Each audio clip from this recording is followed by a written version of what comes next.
Hey you guys, this is Dee Edwards. I'm an author, speaker, tax professional, and I totally enjoy teaching startup small business owners how to start, grow, build profitable and sustainable businesses and a big old bank account, preferably in the tax industry. So listen, on today's video, I want to talk about even if they don't, can you? Let's talk about that for a minute. And of course, this is going to come from Genesis 45. I want to share with you a revelation that the Lord has given me, and hopefully it is going to set you free. Hopefully it is going to prepare your 2019 for a better year. And so thank you so much for coming in. Thank you so much for sharing this broadcast out. Hey Rakita, hey Sylvia, I hope things are going well with you guys. Listen, I'm not even going to be on here long, but for those of you all who would catch the replay, just let me know. And if at any time you hear something that really sparks something in you, be sure to share this out. Hey Wayne, thanks so much for tuning in.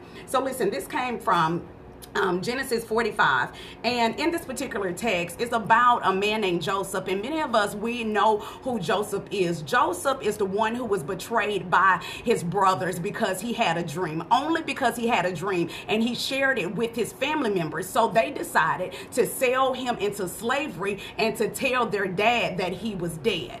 And so throughout Joseph's life, he always had to deal with different types of hardship in his life. And so at this particular time in the scripture, this is where Joseph is about to meet his brothers for the first time after since they sold him into slavery. So check this out. Listen, so it said Joseph could stand it no longer. There were many people in the room, and he said to the attendants, all get out. So he was along with his brothers when he told them who he was. So this is the time where Joseph was about to reveal to his brothers who he was. They didn't know that Joseph had really survived. They didn't know if Joseph was still alive. Keep in mind, there was a long time between the time they sold him into slavery to the very moment that they're seeing him in this text. So he was about to reveal himself to his brothers, and when he did that, he didn't even give his brothers time to respond. And the Bible said that he broke down and he wept. It said that he wept so loudly the Egyptians could hear him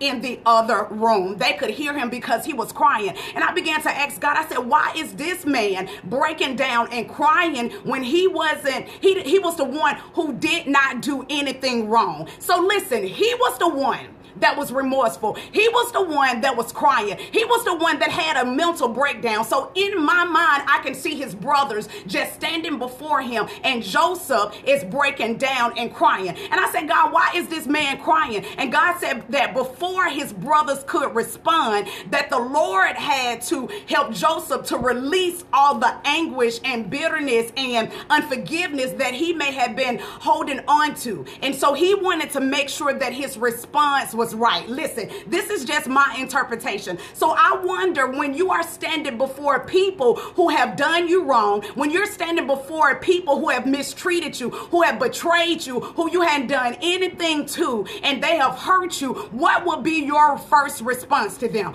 I wonder if you could do the right thing even if they don't apologize. Watch this. Can you do the right thing even when they don't apologize? Hey Christina, hey Saranda. So on in Genesis 45, he began to tell his brothers again, I am Joseph. They were speechless. They could not believe that their brother was alive and standing in front of him. And this is how many of your haters are going to be. They're not going to understand that they tried to do everything that they could to destroy you. They tried to ruin your name. They tried to talk about you. They betrayed you. They blasted you. And then they're going to have to stand and celebrate you because they're going to be speechless for the simple fact that their tactics did not work. The Bible said that his brothers, they were speechless, and God will make your enemies speechless because you're going to survive everything that they tried to do to take you out. And then so Joseph, he had to come closer to them, and he said again, I am Joseph. I am your brother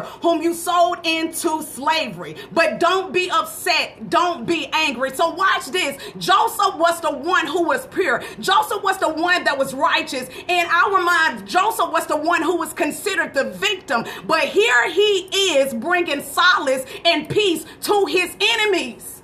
Can you bring solace and peace to your enemies? He is bringing solace and peace to the ones who have hurt him. And Joseph said to them, don't be upset. Don't be angry with yourself for selling me to this place. So here he is telling them not to be upset. Don't be angry with yourself. Can you do that? Can you do that? Can you stand in this type of forgiveness for those who have hurt you, who have done you wrong? Or can you stand there and you desire for what they have inflicted on you to come back on them?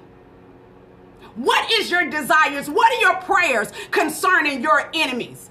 Could it be possible that you're not elevating because you have not learned to pray for your enemies? You have not learned to pray for those who despitefully use you, those who talk about you and mistreat you. Could it be possible that the Lord is waiting on your heart to get right until you can learn to be a blessing to your enemies? Listen, I went through the worst betrayal that I could ever go through with one of my best friends, but nobody could say that I said anything against her.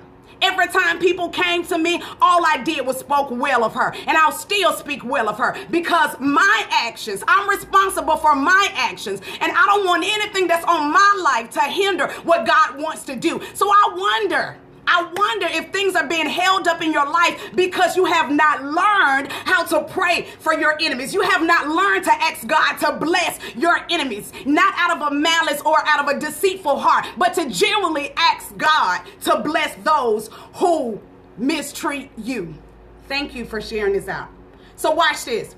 So he was saying, don't be upset. Don't be angry with yourself for selling me to this place. It was God who sent me here ahead of you to preserve your life. And so Joseph turned around and he looked at everything that he had gone through. This man was not only sold into slavery, he was separated from his family. I'm sure he went through a season of rejection. He felt betrayed. His daddy mourned his life thinking that he was dead. And then his entire life, this man was inflicted. He was inflicted. He was accused of rape.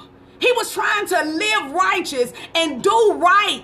But all this man had was a dream that caused all of this hardship. And God began to tell me that, Dee, you can do the right thing, but people can still try to inflict pain on you. You can do the right thing and people will still lie on you. If they lied on Joseph, why are you upset when people lie on you? Joseph did absolutely nothing wrong, but he had to stand in righteousness, even though he was betrayed by people who should have been loving him. He was betrayed and hurt by people who should have been protecting him. They should have been trying to figure out a way to make his dream come true. But because they heard his dream, as a matter of fact, the Bible said that his birth, his life made his siblings feel a certain way.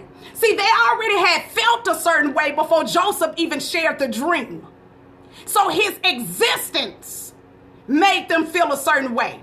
And sometimes just your presence make people feel a certain way. You hadn't done nothing to some of the people that are hating on you. It's just your presence. People try to look for a reason to hate you. They try to look for a reason to talk down. It's just because of your presence and the oil and the anointing that's on your life that is causing people not to like you for no reason. But watch Joseph responds. Watch Joseph responds. Joseph didn't go through life thinking about the things that people had done to him. He didn't go through life thinking about them. Instead, he was trying to make his life better. He was dealt a bad hand, but since he was dealt this hand, he still was responsible for living a righteous life. One thing after another happened. But Joseph was telling his brothers not to be upset, not to be angry. It was God who sent me ahead of you. When are you going to give God the glory for the pain that you have experienced? See, Joseph learned how to find his purpose in his pain. Joseph learned how to give God glory for what he experienced and what he went through. He said that God sent me here. He said that you tried to do everything that you could to stop me. You tried to stop my progression. You tried to keep the dream from coming to pass. So I can't give you glory for where I am today. I give it all to God. I give it all to God. They tried to stop his progression. They tried to stop it. And this is clear evidence that no matter what people try to do to you, no matter what, it don't matter how many people are gathering in cliques because they don't like you. It don't matter, because it's not going to stop the progression of God. It's not going to stop the plan of God from coming to pass. Because whatever God has spoken concerning your life, what they are doing against you is clear evidence that the dream that it is going to come to pass. It's clear evidence that it's going to happen. Oh, it's going to happen. When you begin to face adversity for no reason, like Joseph did, that's a clear indication that you're on the right path. That's a clear indication that you're closer to your dream. That's a clear indication that God is going to raise you above the people who have hated against you. Because Joseph said right here that it was God who sent me ahead of you. And watch this. He said to preserve your life. Hey. You tried to do all of this, but God positioned me to save your life. God is positioning you to save your enemy's life. My God. Look at what he said. He said, it was God who sent me here ahead of you to preserve your life. These people tried to stop you, and they didn't understand that because of what's on your life, that you're going to help them.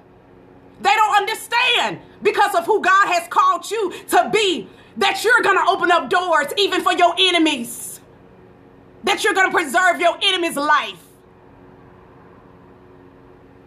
Watch this.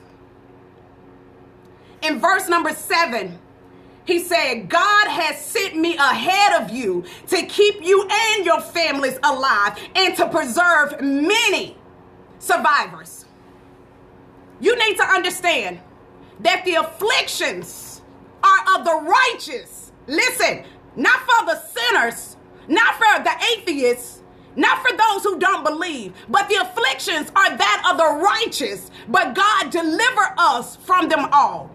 And because you are the righteousness of Christ, you need to understand that God is going to deliver you from the hardship and the suffering that you're going through. And you need to understand that there is purpose in your pain. Joseph said that God sent me ahead of you. Watch this. The affliction elevated Joseph. It was the affliction that prepared him to be in this place. It wasn't because things were going well in his life. It was the affliction, it was the pain, it was the betrayal that set him up for elevation. Because when people are hating and when they're trying to do stuff to stop you, it's something inside of you that motivates you to move forward. It's something inside of you that will make you tear down every brick wall that's in your life.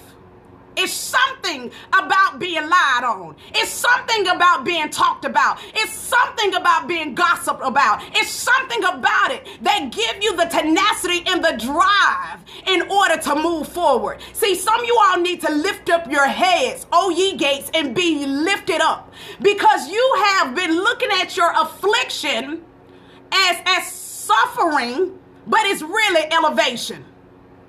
Joseph suffering elevated him to a place where he ended up saving his enemies, because I don't care if they're related to you, if they're trying to hinder your growth, they become your enemies. I need y'all to hear me. It doesn't matter if they're related to you by blood. Anybody that tried to stop the progression of God on your life has become your enemy. So when his enemies, aka his siblings, his family members, betrayed him, Joseph was elevated so much so that he saved his siblings' life, he saved his family's life, and the Bible said to preserve many survivors.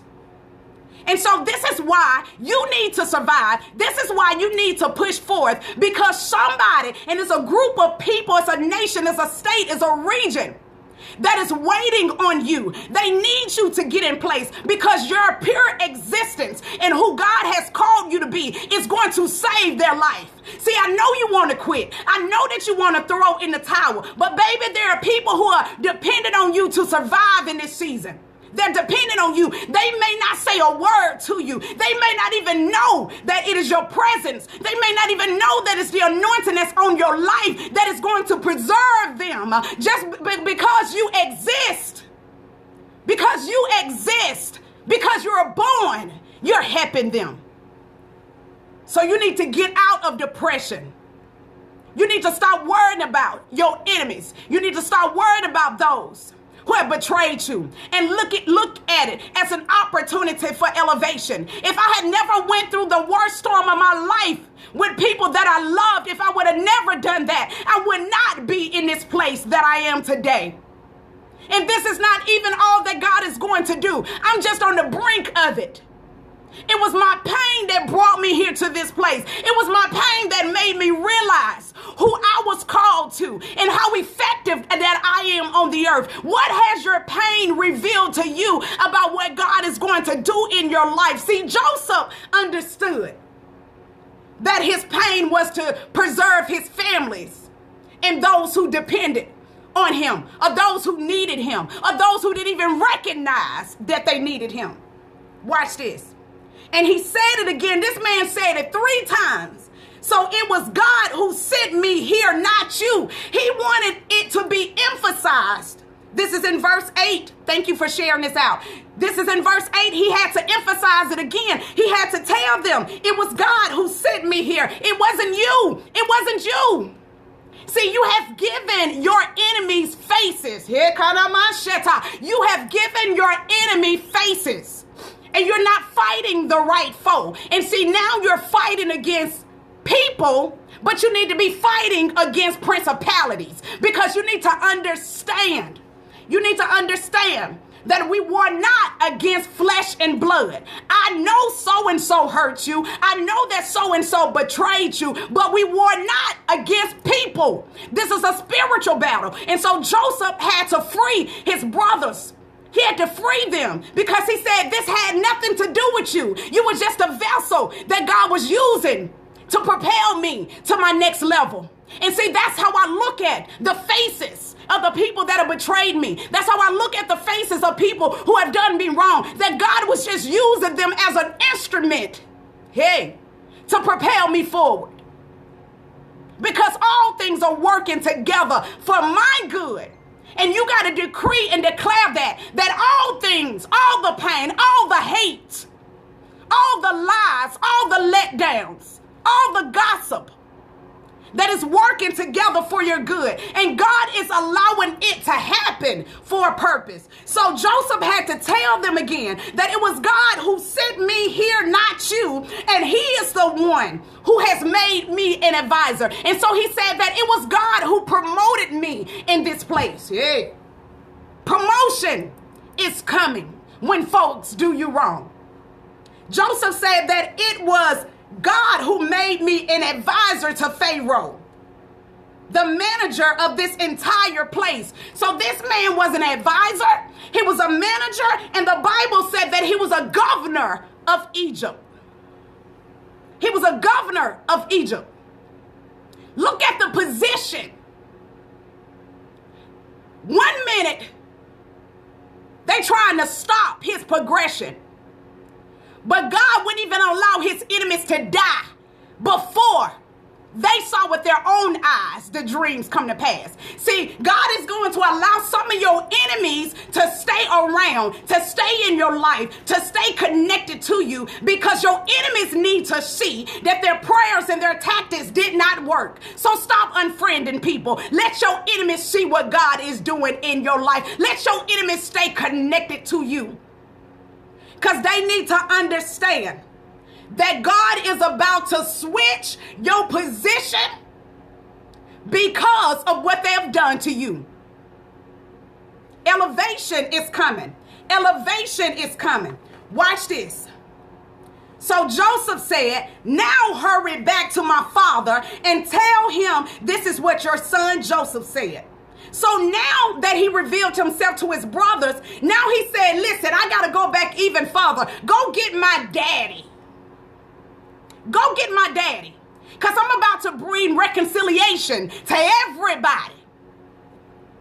See, God will use you as the black sheep of the family to reconcile the family. He will use you as the one that will save your entire bloodline. Do you understand me? That's why the pressure has been there. That's why some of you all are battling with mental and emotional turmoil, because you haven't understood that the pain that you've been experiencing, it's not to kill you, it's not to bring you down, but it's to make you better, it's to make you wiser, it is to propel you and to help you go higher.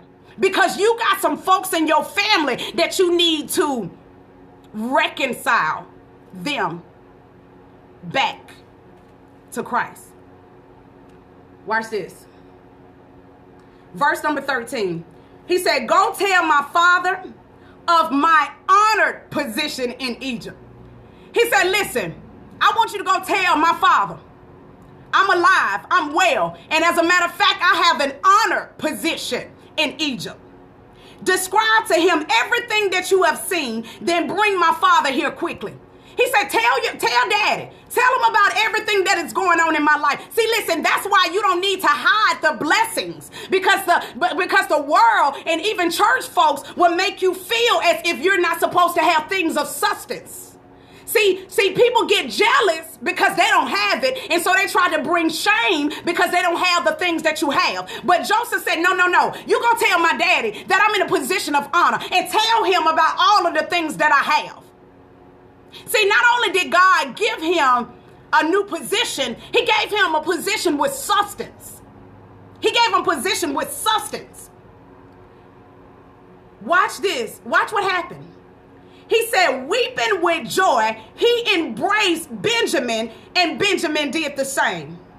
Then Joseph kissed each of his brothers and wept over them. Again, this man was crying again about what has happened, about the reconciliation of his family, and how he realized that his pain was to save his family. And watch this, you guys. From the beginning, I've showed you that Joseph was the one who was weeping and crying. He was the one that was doing the reconciliation. He stood before his haters, and he exemplified a level of forgiveness even when they did not apologize. You will read the text for yourself. In Genesis 45, Joseph's brothers, they never apologized to Joseph. They never said that they were sorry. As a matter of fact, their words was few. The Bible said that they were speechless. But can you do the right thing even when people don't apologize to you? Can you operate in the spirit of Joseph even when people have done you wrong? You have stood before them, and you're willing to help them with no malice in your heart, even if they don't offer you forgiveness, even if they don't even apologize, even if they never admit what they've done wrong. Can you still forgive them people? Because even Jesus said, forgive them, Lord, because they know not what they do. They couldn't have known. They could have known what they was doing. So you need to understand. It said, then Joseph kissed each of his brothers and wept over them. And after that, they began freely talking with him. And God is just showing me in this particular text that sometimes you have to be the bigger person, even if people never apologize to you. Because of Joseph's efforts and because of his actions, he freed his brothers. He reconciled his family. He let go of all the things that had happened to him, and he released the weight that his brothers were carrying. See, sometimes people, your enemies, are carrying a weight because of what they've done to you. And so God will give you the grace. Watch this. Because if you're like me from the hood, when certain things happen, you already know how to retaliate. You already know how to act. But God will give you a grace. God will give you a grace to love people who have mistreated you. God will give you a grace to pray for those who have harmed you. I want to testify, and I'm going to be real open and transparent. I went through some things with someone that I love dearly, like a sister.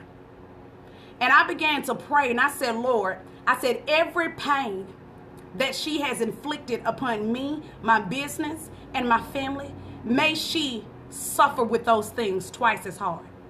I said, Lord, may she never have peace in her household. May she be reminded all the days of her life of all the pain that she have caused me, my family, and my business. And I began to tell this. This was my prayer to God. And God immediately, he rebuked me. And God told me, he said, Dee, he said that I'm going to hold up everything that I have for you until you learn how to pray for your enemies, until you learn how to pray for her and ask me to bless her and to enlarge her territory.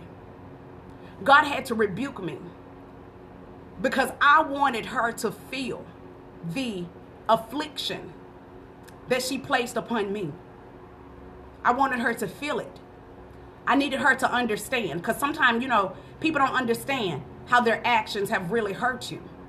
And so I needed her to feel what I was going through. And the Lord told me, he stopped me in my tracks. And he said, Dee, you're not God. You're not me. And so now I'm going to hold up what I have for you until you get your heart right. I'm going to hold up what I have for you until you really learn how to pray for those who mistreat you, who've done you wrong. Pray for her. Call her name out. Ask God to bless her business. Ask God, he told me, he said, ask me to bless her business. Bless her business beyond my business. When you can see your enemies prosper and you're glad about it, you're happy about it, that's when you know that you have experienced a level of growth. So now I see her doing amazing things, and I'm so glad about it. I'm glad about it, honestly. When people mention her to me, I don't have nothing bad to say. Because now I understand that although I see the person who hurt me, it was still God's plan for the affliction to happen because it propelled me forward. It helped me. It changed me. It made me better. And so I know that the Lord wants to do something with your pain, and he wants to use it.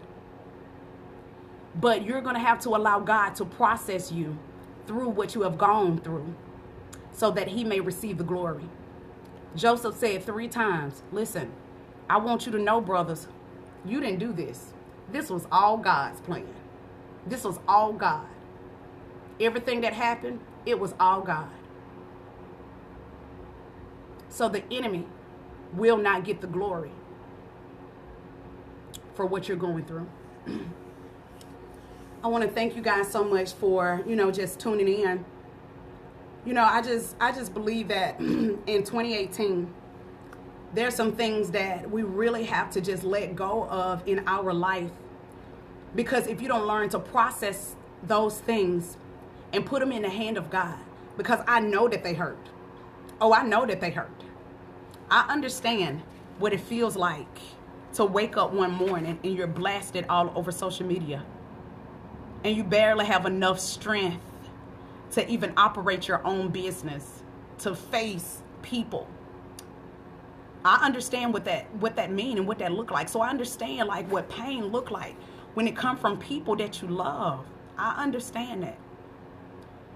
But there's purpose in that. And I pray that before this year ends, that you find your purpose so that you can walk into next year seeing how your position changed because of what you've gone through. Thank you guys so much for tuning in. So Rhonda said, I don't have anything bad to say, but that feeling that festers up inside of me at just the mention of their name, that part has to be dealt with. Please forgive me, Lord. I surrender it all to you. Exactly. And what I realized about my life, and I want you guys to hear me when I say this, that God told me, he said, Dee, there will be no movement in your life until you learn to forgive. People who don't even realize how much pain you've been inflicted with because of their actions. Forgive people even when they don't apologize to you. God told me, he said, you're going to stand still. You're going to stay in this place. You're going to stay right here until you give that thing to me. So I just want to encourage you guys. Jamithia said, yeah, that's growth. Help somebody, Lady D. God work in her. Yeah. Hey, Kim. Hey, Vicky.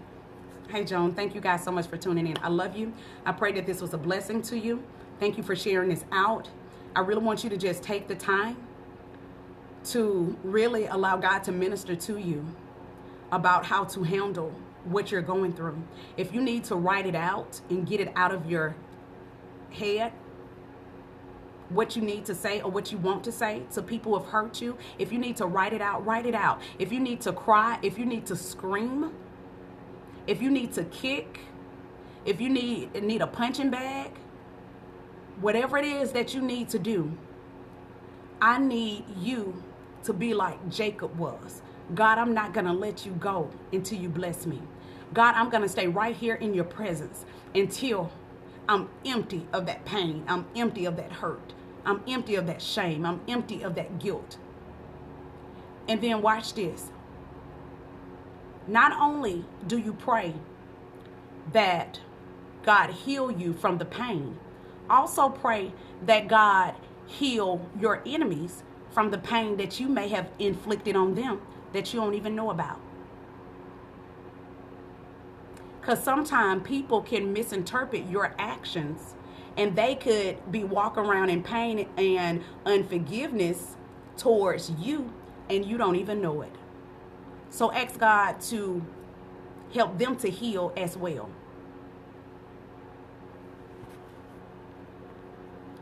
This has nothing to do with them. This has everything to do with how God wants to use you and how he wants to propel you forward.